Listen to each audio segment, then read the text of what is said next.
Mula pa nung unang panahon, ang mga kababalaghan ay patuloy na nagiging bahagi ng mundo na ating ginagalawan. Maraming mga kwento at alamat ang naglalarawan sa mga tao, hayop o kahit mga anino na kakaiba at hindi maipaliwanag ng siyensya. Magandang araw, Kuya Bari. Ako nga po pala si Victor at ito ang aking kwento. Taong 1978, sa isang baryo na napapalibutan ng bundok sa gitnang bahagi ng Capiz, ay mayroong kinatatakutang antingero. Siya po si Ka Lucio.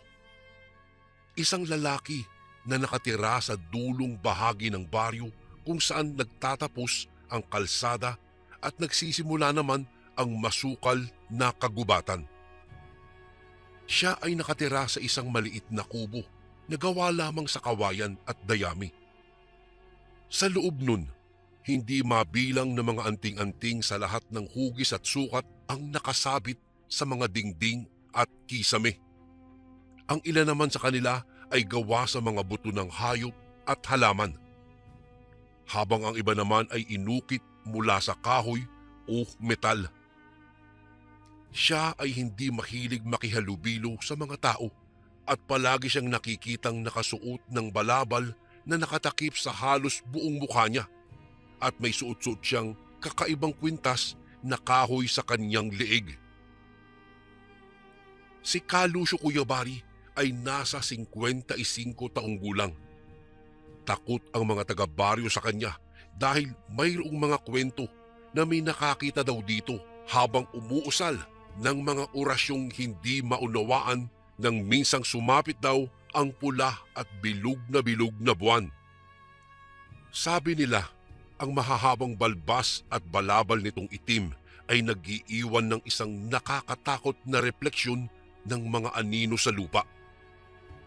Naniniwala ang mga taga-nayon na ang gumagawa ng anting-anting ay nagtataglay ng madilim na kapangyarihan at siya ay kinatatakutan ng lahat. Ngunit kahit ganoon, hinahayaan na lamang siya dahil naniniwala rin naman ang mga taga-baryo na ang mga anting-anting na inaalagaan nito ay nagtataglay ng mga kapangyarihan na may kakayahang magpagaling, magprotekta o magdala ng magandang kapalaran. At proteksyon na rin namin laban sa mga ligaw at masasamang espiritu na nais manggambala sa tahimik naming buhay sa baryo. Ngunit ang hindi alam ng mga mapanghusgang tao, si Ka Lucio ay mayroon ding kabaitan at handang tumulong kapag mayroong nangangailangan. Napatunayan ko po iyan, Kuya Bari, nang may isang pangyayari sa aking buhay na hindi ko po malilimutan. Edad 17 po ako noon. Magkakasama kami ng 4 kong kabarkada sa isang padaya o sayawan sa kabilang baryo.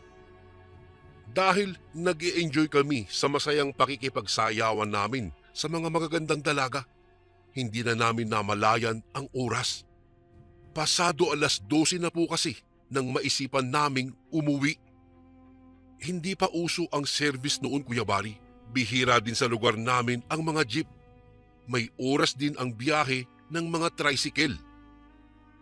Kung kaya't wala po kaming pagpipilian kung hindi ang maglakad pa uwi.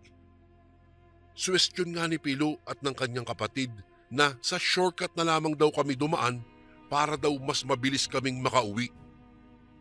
Nag-aalinlangan kasi ako dahil alam kong ang daang iyon ay makipot na halos isang tao lamang ang kakasya. Sa magkabilang gilid naman ito, kung hindi mga matataas na damo, ay mga pulong kahoy ang makikita mo. Para malibang ay nagtatakutan pa nga kami sa daan.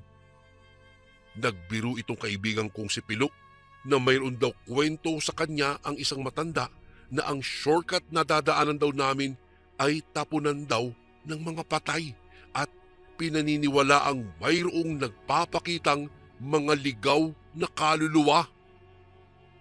Sabi naman ni Ed, mas mainam nga raw na magpakita ito para mabilis daw kaming makauwi. Alam ko namang biro lamang iyon ni Ed, pero totoo pong kinilabutan po talaga ako ng gusto sa sinabi niyang iyon. Hanggang sa mayroon kaming narinig na sitsit mula sa likuran namin. Sa pila po namin, ako ang nasa hulihan, kaya grabe talaga ang kaba ko noon. Hanggang sa may kaluskos na parang may sumusunod po sa amin. Agad kaming nagtanungan kung ano iyon, pero ni isa sa amin ay walang tapang na lumingon. Agad kaming nagtakbuhan, pero nadapa po si Ed. Nadapa rin ako dahil napatid na rin ako sa kanya at tuluyan na rin akong bumagsak sa lupa katabi niya. Ang dalawa naming kasama ay kumaribas na po ng takbo at iniwan kaming dalawa. Kuya Bari, sa pwesto namin ni Ed ay wala na kaming choice kung hindi ang mapalingon sa direksyong kinatatakutan namin. Parehas naming nakita ang isang nilalang na may nakakatakot na itsura. Hindi diretso ang kanyang pagtayo. Medyo kuba po pero nakaharap sa amin ang kanyang mukha. Maliwanag pa naman ang buwan, kaya tanaw ko na balot ng itim ang kanyang mga mata.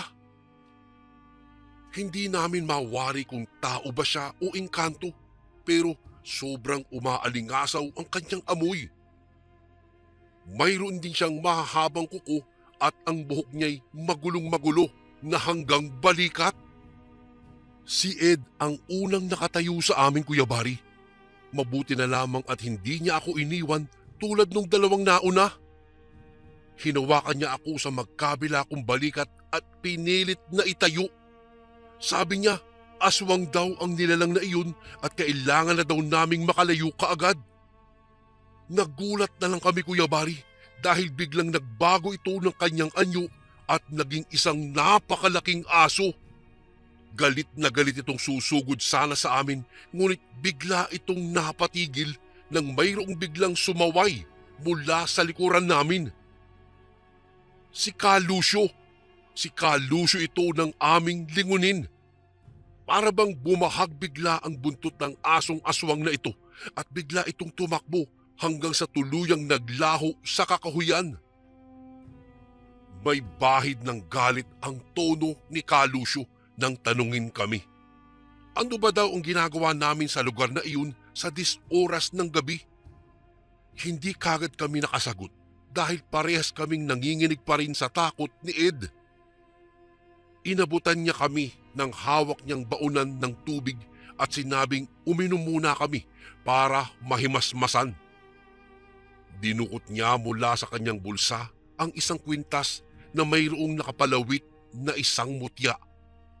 Sabi niya, baunin daw muna namin ang mutya para makauwi kami ng ligtas sa aming mga bahay dahil gagabayan daw kami nito sa daan at ilalayo sa mga nilalang ng dilim.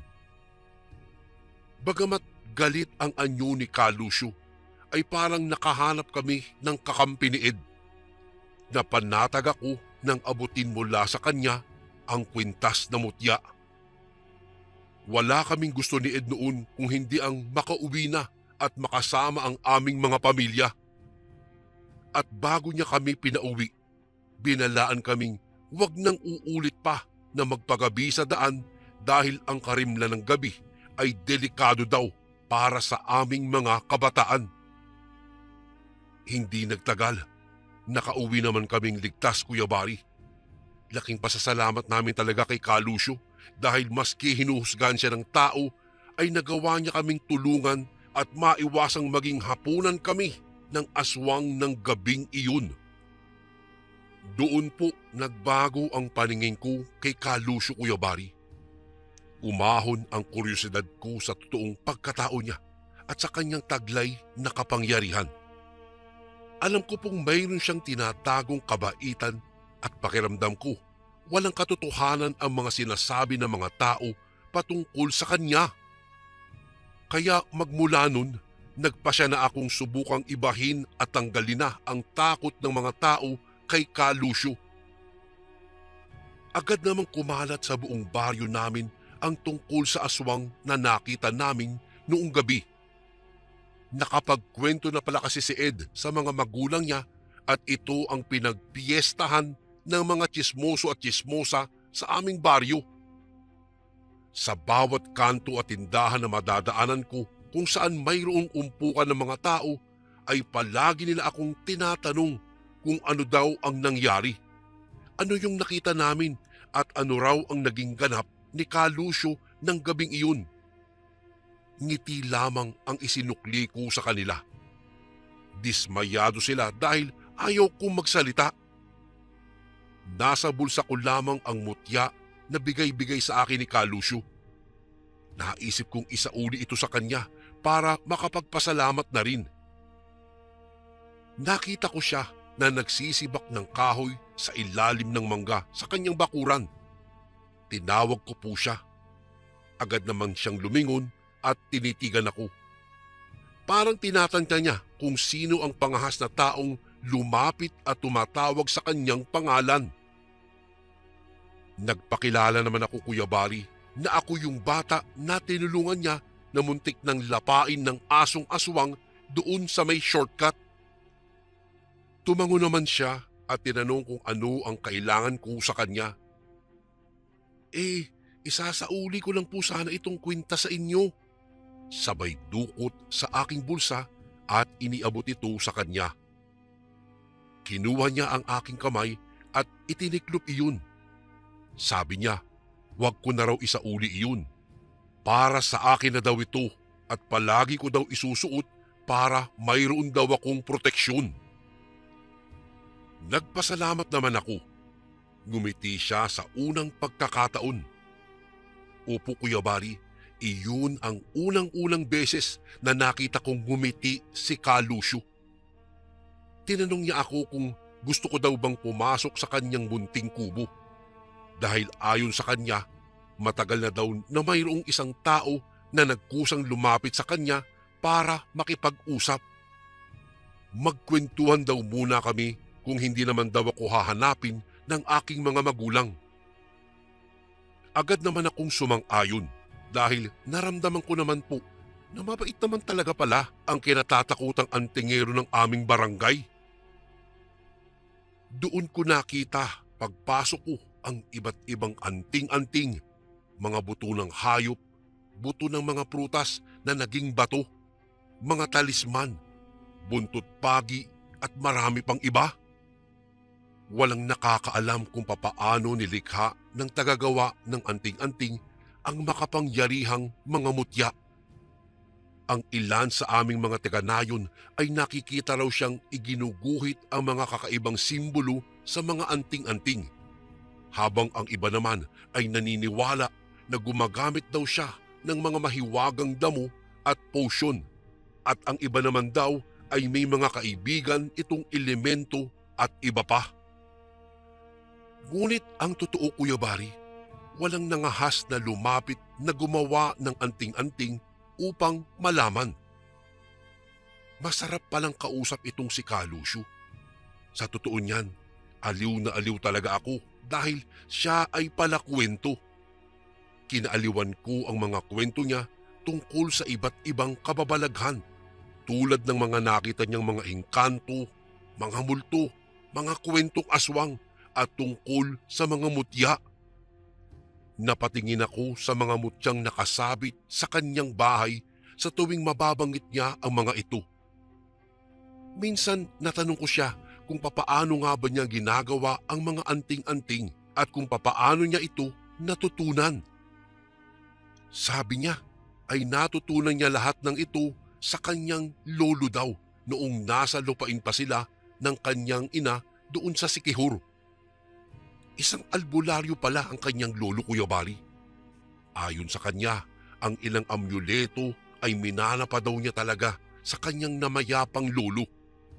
At tanging niyang ginagawa sa mga ito ay ang pagpapadalisay upang manatili daw ang bisa o ang kapangyarihan ng bawat anting-anting. Sabi pa nga niya, totoong mahusay din daw siyang manggamot pero hindi daw niya magawa dahil sa mga kumakalat na hindi magandang bagay tungkol sa kanya sa aming baryo.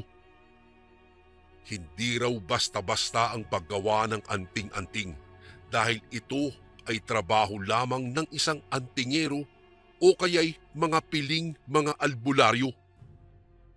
Ito daw ay isang malikhaing proseso na kung saan pinag-uukulan ng napakaraming oras at panahon upang magbigay ng pinakamalakas na bisa sa mga ito.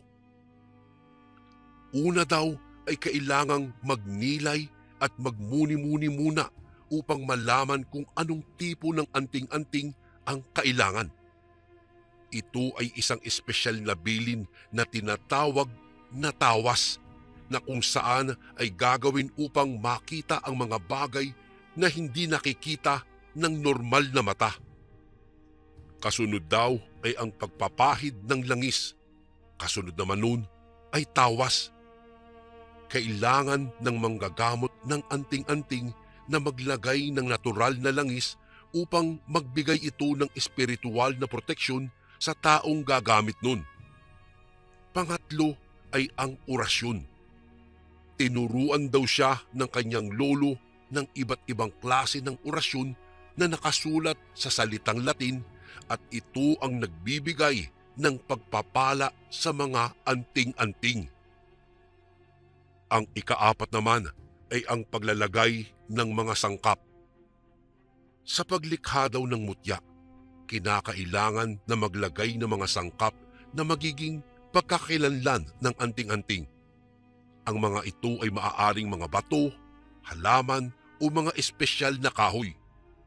At ang pinakahuli ay ang paggawa ng espesyal na pamalas.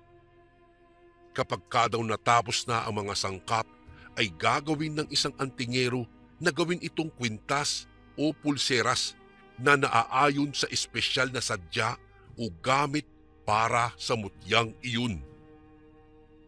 Sa kabuuan, ang paggawa ng isang anting-anting ay isang kombinasyon ng disiplinang espiritual, kalikasan at pananampalataya.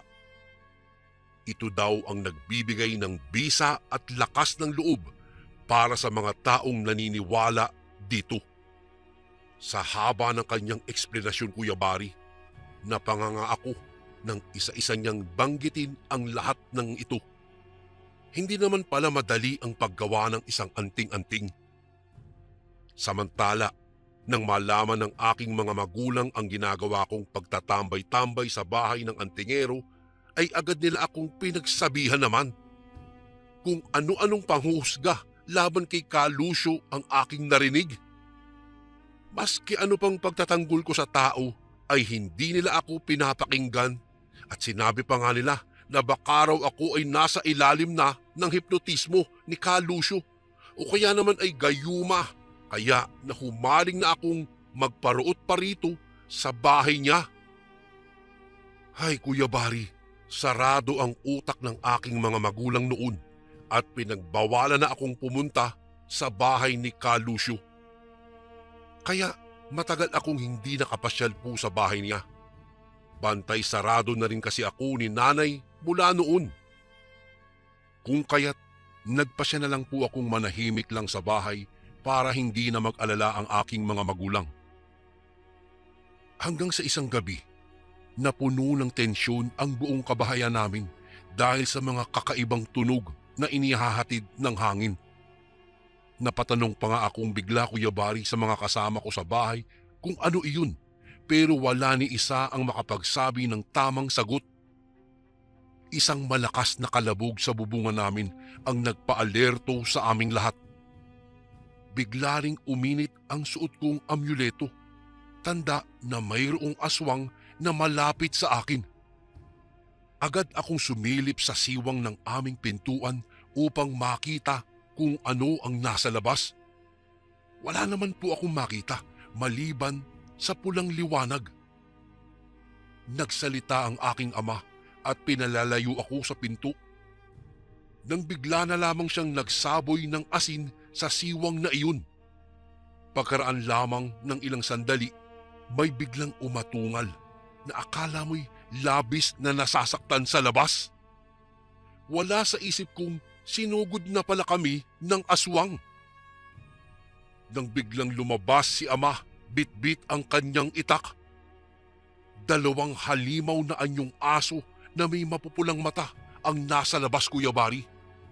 Iwinasiwas ni tatay ang itak at isinumpa ang mga aswang. Matapang niyang hinamon ang dalawang asong ito at sinabing kayang-kaya raw umano niyang tapusin ang mga halimaw na iyon. Sa totoo lang po ay nagtataka din ako dahil sa kabila ng ingay namin at pagkakagulo ay wala ni isa man lang sa kapitbahay namin ang lumabas para tulungan kami. Sigaw ako ng sigaw noon ng tulong pero tila walang nakakarinig. Nakita kong walang laban si ama, lalo pat pinagtutulungan na siya ng dalawang aswang na aso. Nasapul ng isang kagat ang kanan niyang braso. Dahil doon ay nagpasya akong humingi ng tulong sa alam kong kayang sagupain ang mga aswang na ito. Matapang akong lumabas. Napansin kong nabaling ang atensyon ng isang aswang sa akin. Susuguri na sana niya ako, ngunit nang makita ang suot-suot kong kwintas, ay bigla itong napatigil. Tumakbo ako ng mabilis at sinuong ang kadiliman ng gabi para humingi ng saklolo sa antingero. Ngunit nasa kalagitnaan pa lamang ako ng distansyang dapat takbuhin ay nakasalubong ko na si Kalusyo. May bitbit itong isang mahabang itak at kargado siya ng mga anting-anting sa liig. Mabilis niyang sinabi na alam daw niyang may aswang sa paligid. Agad kong binanggit naman na naroon ito sa aming bahay at doon naghahasik ng kasamaan. Tumakbo kami, Kuya Bari, hanggang sa pagdating namin sa aming bakuran. Nakitang sakmal na naman ng aso ang kabilang braso naman ng aking ama. Sigaw lang ako ng sigaw dahil sa awa at pag-aalala sa aking ama. Gayun din si nanay na nakita kong nakatunghay lamang sa bintana at iyak ng iyak. Agad sinugod ni Kalusyo ang kalabang aswang. At sa isang iglap lamang, kahit malaki ang asong iyon, ay nakaya nitong iwasiwas at ibalibag sa lupa ng ubod ng lakas. Agad namang bumahag ang buntot ng pangalawang aswang nang makilala si Kalusyo. Umatras ito na parang takot na takot. Paatras ng paatras ito habang papalapit naman sa kanya si Kalusyo. Sinabi ng antingero sa dalawang aswang na kilala niya ang mga ito at kung hindi titigil sa panggugulo ay hindi na daw ito mangingiming ibunyag ang tunay nilang katauhan. Maya-maya'y nakita kong nagising na ang isang aso at unti-unting tumayo mula sa pagkakahiga sa lupa. At walang ano-ano'y tumakbo sila palayo hanggang sa tuluyan ng nilamon ng kadiliman. Tinulungan ni Kalusyo si ama para makabangon. Nagpasalamat siya sa antingero at inimbitahan ito sa loob ng aming bahay. Nagpaunlak naman ang matanda, lalo't kailangan din daw magamot ang mga sugat ni ama. Ipinagtimpla ni ina si Kalusyo ng kape. At habang tumatagal ang diskusyon, napansin kong gumaan na ang loob nila sa kinatatakutan nilang antingero. Narinig ko rin silang humingi ng pasensya sa matanda dahil aminado silang isa sila sa mga nanghuhusga kay Kalusyo. Sabi pa nga nila, hindi naman daw pala ako nagsisinungaling nung sabihin ko noon na mabuting tao ang antingero. Nagsilabasan ang mga kapitbahay namin pagkaraan lamang ng ilang sandali.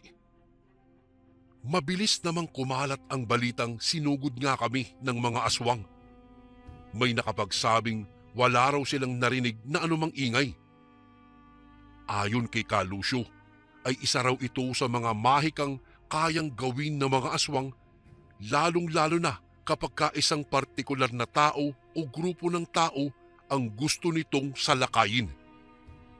Walang makakarinig ng kanilang pagsalakay maliban sa mga katulad niyang may kakayahang kontrahin ang anumang mahika o panlilinlang ng mga ganitong uri ng mga aswang.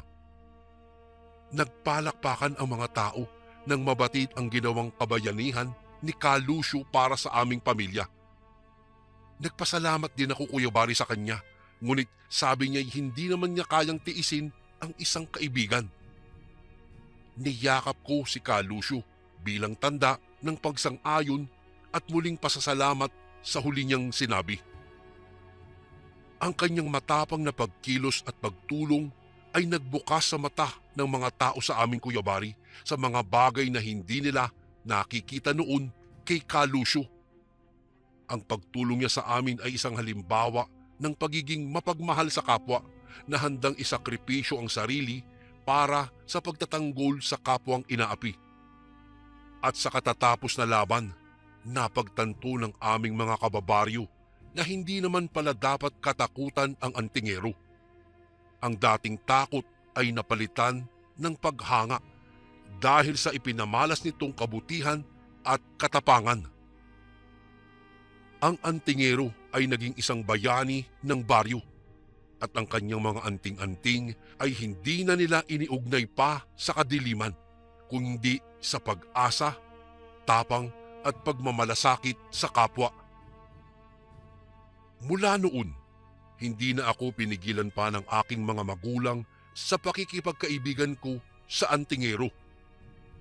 Malaya na po akong nakakapunta sa bahay niya. At para po magkaroon ng kabuluhan ang pagtatambay ko sa kubo niya, ay tinanong ko siya kung pwede ba akong maging mag-aaral niya. Sa paglipas ng mga araw, napahanga ko po ang antingero sa kasabikan ko na matuto, kaya tinanggap niya ako bilang estudyante. Natutunan ko sa kanya, Kuya Bari, kung papaano pumili ng mga tamang materyales para gawin ang mga anting-anting at kung papaano magdasal ng mga orasyon para sa pagpapadalisay ng mga mutya. Madali po akong natuto at magandang senyales daw iyon na maaaring pagdating daw ng araw ay ako ang papalit sa kanya bilang protektor ng aming baryo. Hanggang sa isang araw, tila sinubukan ako ng panahon nang kumalat sa baryo ang tungkol sa nilalang na gumagala-gala at muling namataan na naman sa kalapit na gubat. Nabalot muli ng takot ang baryo sa tuwing nakakarinig ng kwento tungkol sa aswang. Ngunit mayroong lalaki na hindi takot harapin ang aswang. Walang iba kung hindi ang antingero. Ibinalita ko sa kanya ang nangyayari at nagpa siya agad siyang tumulong. Agad kaming pumunta sa kagubatan. Panahon na raw para magamit ko ang aking mga natutunan.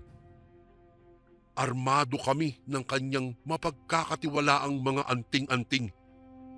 Mayroon din naman kaming baon na bawang dahil sabi niya ay naiinis daw ang aswang sa amoy ng bawang. Ilang oras kaming gumala sa paghahanap sa aswang na iyon hanggang sa may naamoy akong mabaho na parang nabubulok na bangkay at basura na hindi ko maipaliwanag. Naging matalas ang aking paningin na tamang-tama sa bisa ng mutyang suot-suot ko na ako mismo ang may gawa. Natuntun namin ang aswang dahil dito. Sa gitna ng kakahuyan ay tahimik itong nanginginain ng isang patay na hayop. Kitang-kita kong mahahaba ang matatalas nitong mga kuko. Maitim din po ang kanyang balat. Medyo kuba at medyo mahaba ang kulot nitong buhok. Mayroon din siyang malalaking ngipin na may bahid pa ng dugo. Nagsimulang bumanggit ng orasyon ang antingero. Natigilan ang aswang sa kanyang ginagawa nang marinig si Ka Lucio. Agad itong sumingasing at tangkang susugod. Subalit naging maagap si Ka Lucio. Agad niyang inilabas ang bawang at inihagis ito sa aswang. Itinuloy lamang ni Ka Lucio ang orasyon at itinaas na ang kanyang anting-anting. Nakita kong unti-unti ay parang nanghina ang nilalang. Nagsimula itong lumiit at mas bumagal ang paggalaw hanggang sa tuluyang bumagsak sa kanyang paanan. Nagbalik ito sa anyong tao at nakilala ko iyon. Napatingin ako kay Kalusyo at isang tango lang ang isinagot niya sa akin. Ito ay ang ama ng kabarkada kong si Pilo, ang promotor na umaya sa amin para dumaan sa shortcut na daan kung saan nag-aabang ang kaparehong aswang na iyon. Di yata't nilansi lamang kami ng magkapatid na iyon para maging biktima sana nila kung hindi dumating si Kalusyo. Nagmakaawa ang aswang sa amin sa mahina nitong boses. Sinabi nito na hindi naman daw sila nang bibiktima ng mga tao at tanging sa gubat na lamang sila kumukuha ng kanilang makakain at masisipsip na dugo mula sa mga hayop. Ayaw raw kasi nila na matukoy at matuntun sila ng antingerong si Kalusyo dahil taglay nito ang pinakamalakas na anting-anting na maaaring ikapahamak ng kanilang lahi. Tumingin sa akin ang aswang at humingi ito ng kapatawaran sa ginawa nila sa amin ng kaibigan kong si Ed. Sinsero naman ang paghingi niya ng tawad. Hindi ko naman alam, Kuya Bari, kung mapapatawad ko nga ba sila o hindi. Pero isa lang ang natutunan ko ng gabing iyon. Maraming sikreto ang mundo. Maraming itinatagong lihim ang bawat tao. Yung akala mong masama ay sila pa pala ang mabuti at ang mabuti naman ay sila naman ang mapagbalat kayo. Si Kalusyo na dating kinatatakutan ng aming mga kababaryo ay tinitingala na at nirerespeto bilang isang kagalang-galang na antingero. Wala na pong takot sa kanya maliban sa pamilya ng barkada kong sina Pilo.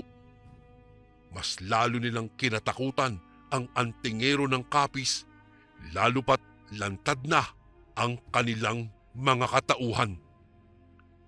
Kuya Bari, dito na po magtatapos ang aking kwento.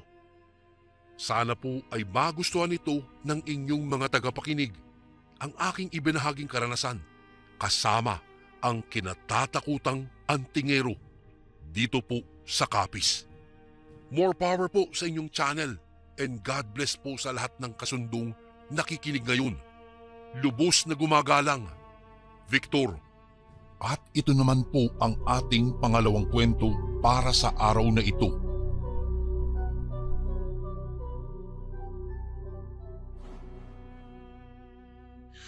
Bago ko po umpisahan ang kwentong ito, nais ko lamang po muna kayong batiin ng isang maganda at mapagpalang araw, mga kasundo, lalong-lalo na sa iyo, Kuya Bari. Nais ko lamang ibahagi ang aking karanasan na magpasa hanggang ngayon ay tumatak pa rin sa aking isipan at hinding-hindi ko malilimutan ito. Itago niyo na lang po ako sa pangalang Lot-Lot, 55 anyos at nakatira dito sa Caloocan. Nangyari ang karanasang ito dekada 80. Tubong Leyte po ang aking mga magulang kaya sa Leyte na rin ako lumaki at nagkaisip. Nakatira po kami sa isang bandang liblib na lugar. Halos lahat ng mga nakatira sa lugar namin ay pawang magkakakilala. Lalong-lalo na ang aking ina na kilala lahat ang mga nakatira doon. Sapagkat siya po ay isang manarabtan o nagdadasal sa patay ang trabaho ng mama ko. Bata pa lang po ako ay iyon na po ang trabaho ng aking ina. Sa tuwing may namamatay sa baryo namin at kalapit lugar, ay siya ang kinukuha ng mga kaanak upang magdasal sa patay sa loob ng 7 araw bago at matapos ito ilibing. Ganon pa man ay hindi niya kami hinahayaang sumama sa kanya sa mga pinagdadasalan nito, lalo na kung malayo. Isang araw, may isang kabaryo namin ang nagpunta sa bahay.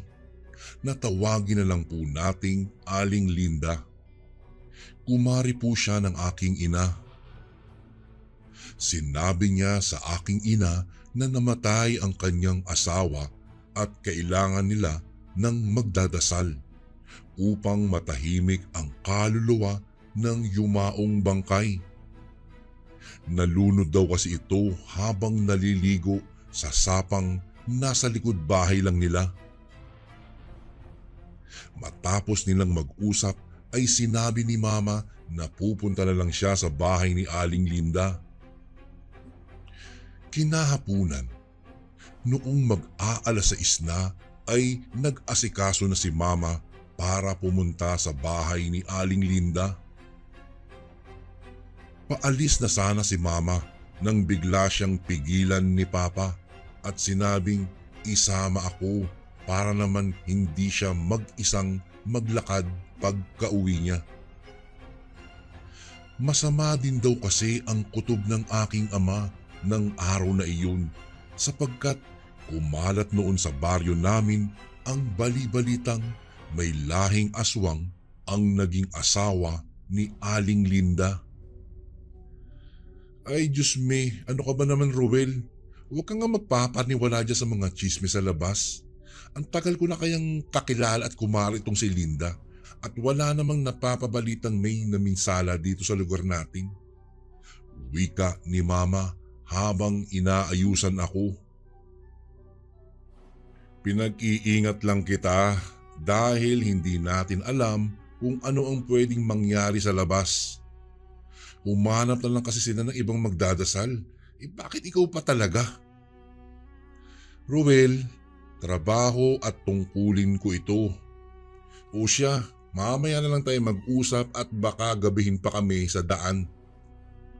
Wika ng aking ina. Isinama nga ako ni Mama, Kuya Bari. Dahil sa hindi pa uso ang sasakyan noon, ay naglakad lang kami papunta sa kabilang dulo ng baryo kung saan nakatira si Aling Linda. Pagkarating namin ay magtatakip silim na at agad nang inumpisahan nila ang padasal sa patay.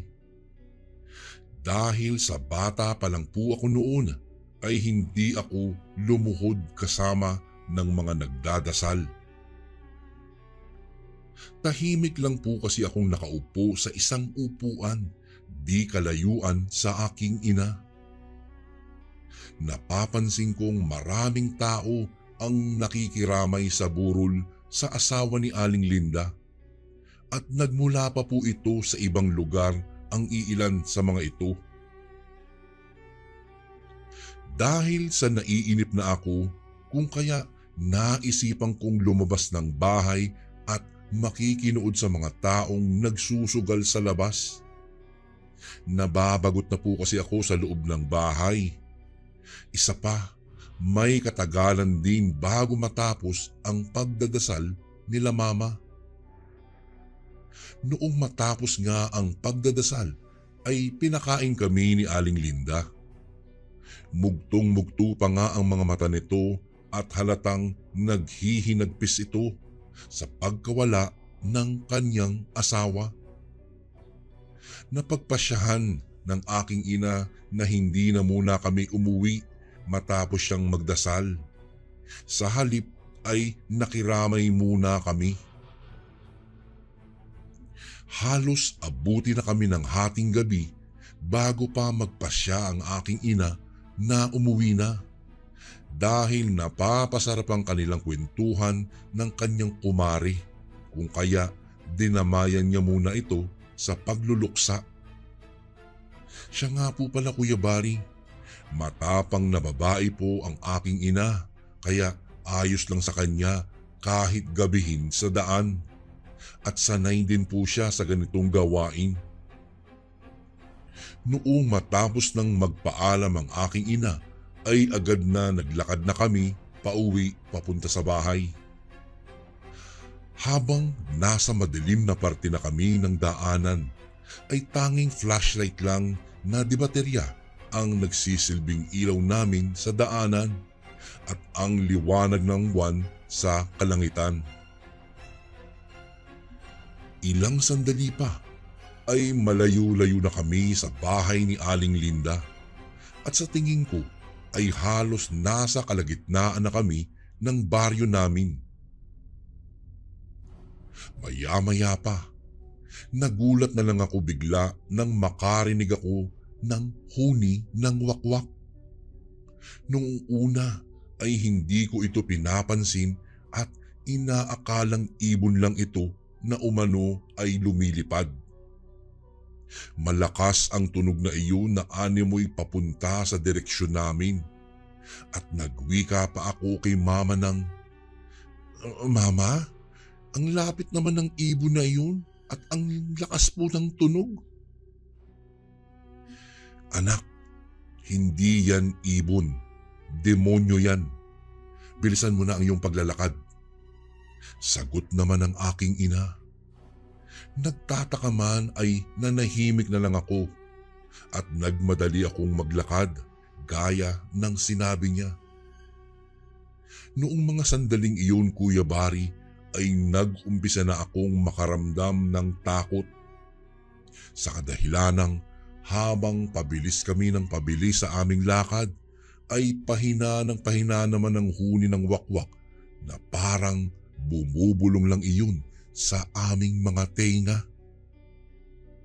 Ilang minuto pa ang lumipas ay nakita kong tila nagiging 3 na ang anino namin ng aking ina. Kung kaya nagsalita ulit ako, "Mama, may kasabay na tayo. Bagala na natin ang paglalakad. Napapagod na po kasi ako." Reklamo ko sa kanya. Huminto ng bahagya ang aking ina at iniangat niya ng kaunti ang suot niyang bestida. Noong una ay akala ko ay babagalan namin ang aming paglalakad. Ngunit nagulat na lang ako nang bigla niya akong kinarga at mabilis na nagtatakbo. Noong kargahin na ako ng aking ina ay napatingin ako sa likuran namin, kung saan nakita ko ang isang babaeng buhaghag ang buhok na nagtatayuan at sa tingin ko ay wala iyong suot na kahit ano. Habang kumikintab naman ang balat nito na akala mo'y naligo sa grasa o kaya'y langis. Noong magtatakbo na si mama ay nagulat din ako nang biglang tumakbo rin ang babaeng nakahubad papunta sa direksyon namin. Nalanghap ko mula sa hangin ang napakabahong amoy na sa tingin ko ay galing iyon sa babae. Kinabahan talaga ako ng sobra ng mga oras na iyon, Kuya Bari, dahil sa biglang yumuko ang babae sa pagtakbo na para bang asong tumatakbo. Hindi nga po ako nagkamali, Kuya Bari, sa nakita ko, dahil sa isang iglap lang ay naging isang malaking aso ang babae habang hinahabol na kami nito. Nag-iiyak na rin ako habang karga-arga pa rin ako ng aking ina. Maya-maya pa'y ilang metro na lang ang pagitan at maaabutan na kami ng nilalang na humahabol sa amin. Nararamdaman ko na ding bumabagal pa sa pagtakbo ang aking ina at humihina na. Kaya mas lalo pang lumakas ang pag-iyak ko dahil sa takot. Ilang sandali pa ay biglang huminto ang aking ina sa pagtakbo at agaran niya akong ibinaba at sinabihang huwag mag-ingay. Tinakpan ko ang bibig ko nang magsalita ang aking ina ng mga lengguwaheng hindi ko maintindihan. At tandang-tanda ko pa kung ano ang mga sinabi ni mama. Ngunit hindi ko na lang po ito bubuuin. Sapagkat makapangyarihang salita iyon at para lang sa mga taong may alam sa lihim ng karunungan ang mga salitang binanggit ng aking ina. Jehovah, salva mi Jesus! Mabilis na bigkas ng aking ina. Noong sabihin niya ang salitang iyon, ay bigla na lang tumigil sa pagtakbo ang asong papasugod sana sa amin. At parabang naging bato bigla ang aso at tanging pag-angin na lang ang nagawa nito. Kitang-kita kong pulang-pula ang mga mata ng aso na tila ba nagbabagang apoy at naglalabasan ang mahahaba at matutulis niyang mga pangil. Tuloy-tuloy pa rin sa pagtulo ng walang patid sa malalapot nitong laway. Napakapit talaga ako ng mabuti kay mama ng mga oras na iyon. Narinig kong nagsalita ulit ang aking ina ng iba pang lengguwahe na hindi ko na talaga maintindihan. Nagulat na lang ako nang biglang tumakbo papalayo sa amin ang malaking aso habang patuloy na umaangil ito na parang nasasaktan. Pinagod mo ako, demonyo ka? Wika pa ni mama at hinawakan niya ako at nagpatuloy kaming maglakad pauwi sa bahay. Noong makauwi na kami ay sermon ang inabot ni mama sa aking ama. Nag-away pa sila ng gabing iyon sa kadahilanang ginabi na nga talaga kami sa pag-uwi at hinabol pa kami ng aswang. Ngunit hindi naman nagtagal ang kanilang alitan. Laking pasasalamat din ng aking ama na ligtas pa rin kaming umuwi at nagpasalamat sa Panginoong Diyos dahil sa pagligtas niya sa amin sa aswang mula sa lamay. Hanggang dito na lang po ang aking kwento. Maraming salamat po Kuya Barry and more power po sa inyong channel. Gumagalang, Lot-Lot. And again, maraming salamat po mga kasundo. Don't forget to subscribe and i-click nyo lang po yung bell na button para updated po kayo sa mga upcoming videos namin na paparating. Maraming salamat po ulit. God bless and ingat po lagi dyan. Ito po si Kuya Barry at ako ang sundo.